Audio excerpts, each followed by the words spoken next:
Koala has this amazing tracing paper. You can get it in rolls and in sheets.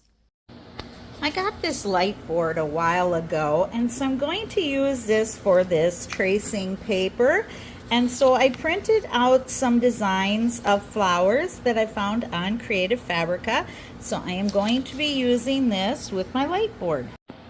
I also have these acrylic paint markers that I'm going to be using as well. I'll have a link below for these.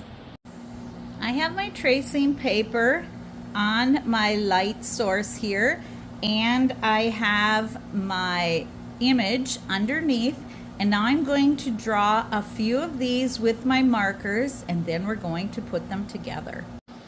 So here is the first one, and now I'm just going to move these around and continue to add designs.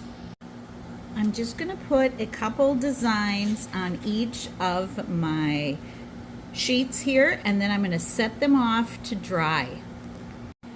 So now I have 3 pages with images, and this one here you can hardly see it because it's not on the light.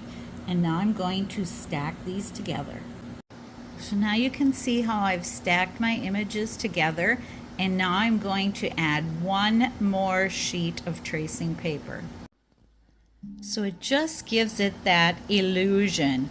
So now I'm going to put these together and frame them. So now you can see the mat that I'm going to put in the frame, and it is going to fit nicely in the frame. Now I have my design taped onto the mat. I added this wood embellishment to the bottom on the outside of the frame, and I just love the look of the tracing paper. It looks like vellum. It is so beautiful, the layers. Let me know what you think in the comments.